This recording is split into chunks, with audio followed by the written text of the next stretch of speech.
Nobody rides a bike in winter, right?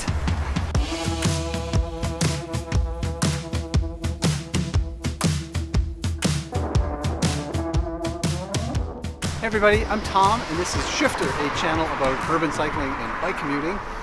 Welcome all you new subscribers out there, and if you like videos like this about cities and bikes, please consider subscribing. So a few weeks ago I did a video about mistakes that new winter cyclists make, but it got me thinking that that's only half of the equation. The other half of successful winter cycling is the city and the things the city does. So I live here in Calgary, Alberta, Canada, which is a pretty good bike city. I wouldn't say it's a great bike city, but it's actually a much better winter bike city. Didn't get there overnight. It took a long time for the city to get there. And so today I thought I would share things that I've learned living here about mistakes that cities make when trying to accommodate winter cycling. City mistake number one is not building safe bike lanes. So this may sound like a bit of a no-brainer, but the key to great urban winter cycling is having safe places to ride. And that means if your city's not building bike lanes, it's kind of impossible to get a lot of people riding in the winter. So basically, if you don't have a decent summer bike city, you don't have much of a chance of having a good winter bike city. Safe bike lanes are important in the summer, but they're even more important in the winter when things get slippery and mucky and your chances of falling onto the wheels of a passing automobile are even greater. So before you do anything, make sure the city is building decent, separated, safe bike lanes. City mistake number two is not plowing those bike lanes. Keeping bike lanes safe and free of snow and ice is like the basement level. It's like entry level to being a winter bike city. But it can be a bit more complicated than that.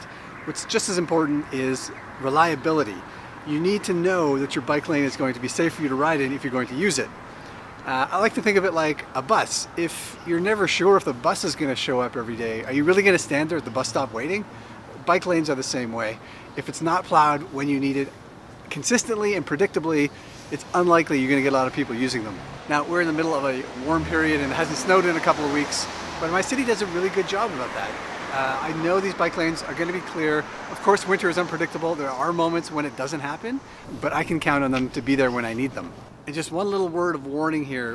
When your city does start plowing bike lanes in the wintertime, I guarantee, especially if you're in North America, some anti-bike politician is going to come along and complain that the bike lanes are plowed before the roads.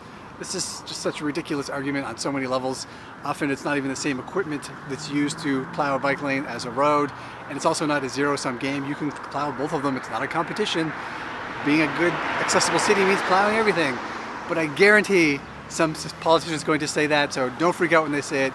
I'm just warning you, it's coming. Beet juice. City mistake number three is not experimenting with snow clearing. When snow clearing works, you don't even notice whether you're a driver, a cyclist, or a pedestrian. It's just there and you go about your life. But when it doesn't work, you realize how important it is. But plowing is a surprisingly intricate and complex thing. When it comes to bike lanes, especially here in North America, not a lot of cities have experience doing it. And one of the things I'm most proud about here in Calgary is how the city has learned from its mistakes and gotten better at plowing over the years. Everything from plowing at different times of day to using different equipment to experimenting with different types of material. One of the things they do is put beet juice down on the road sometimes the night before a snowfall. That makes it easier for the snow to lift up the next day. All these things, they've done a really good job at learning what works. You know, I've talked to the people at the city here and they seem super passionate about making sure they're doing a good job. And I think that's key. Now, on some level, removing snow is just removing snow. But winter is a mercurial beast and it's different everywhere. So you can learn from other cities, of course, and cities should be talking to each other about this kind of thing. But at some level, you need to learn what works for your winter. And sometimes that can mean a lot of trial and error. Also, don't lick the bike lane. I was just kidding. City mistake number four is a failure to move beyond our car-centric ways. So you city planners and traffic engineers are a well-meaning lot and you do great work. And we're making big strides here in North America in rebalancing our transportation system. But it can be really difficult to move beyond 75 years of planning around the automobile and the public expectations that come along with that. And so even sometimes when we try to accommodate bikes in the wintertime, we just can't quite get there because of this paradigm we're working in. Here's a couple of little examples. This street actually has a bike lane, a painted bike lane, but you wouldn't know it because it's completely covered with snow that was pushed off the car lane by the plow. And why does this happen? Well, probably because the road was designed for cars, with bikes a lazy afterthought. Plowing wasn't really taken into consideration, and we just don't think about bikes in this context. Here's another example. My city rightly brags about plowing each year something like 700 kilometers of multi-use pathways. That's amazing. That's a huge accomplishment, especially because a lot of cities don't plow any. But at the same time, guess how many car kilometers are plowed in the city? Something like 16,000. So sometimes we lose a sense of scale and proportion when we're having these conversations about cycling. I just wanted to keep that in the forefront of people's minds because I think there's an expectation for cyclists to be grateful for every crumb that gets thrown at us, and I am anyway. I'm grateful for everything, but also we sometimes lose a sense of the bigger picture and how little we actually accommodate bikes in our car-centric world. The next mistake that cities make is assuming everybody hates winter. So this is a gorgeous winter day. It's above freezing. It's been a couple of weeks since we've had snow, and you can see most of it's gone now. And it's been this way for a couple of weeks, but before that we had maybe a 2 or 3 week cold snap that was pretty brutal. And you know what everyone's going to remember out of this winter? Not all these beautiful days, but the cold snap. I'm always surprised by the perceptions that people have of winter and our negative attitudes toward winter. And you can see it everywhere. TV weather people, winter tire car ads, vacation planners.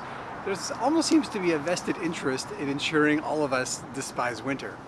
But winter doesn't have to be that way. There are beautiful moments of winter. Winter is an experience in itself. And I think sometimes we forget that. And cities can help this by embracing winter, by encouraging festivals or even planning festivals, getting people outside, having winter activities.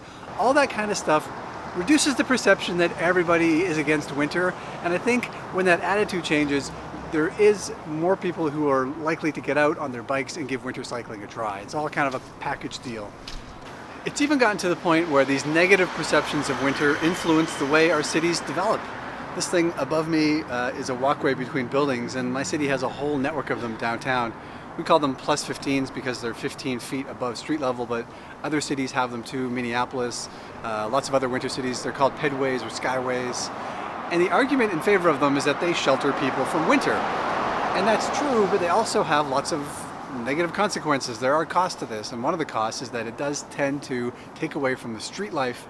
And when you take away from street life, you remove one of the great things about riding your bike in a vibrant winter city. That street life is just a joy to ride through sometimes. I'm not saying these plus 15s suppress winter cycling directly, but I do think it does contribute to that negative attitude toward winter that makes us all want to hide and not get out there and enjoy it, which does create another barrier to overcome in the wintertime. Okay, there are some mistakes that I've seen winter cities make in their evolution toward becoming more winter bike friendly. If you got others, leave them in the comments below. Let me know what you think. Thanks for watching, and thanks for subscribing. I'll see you next time.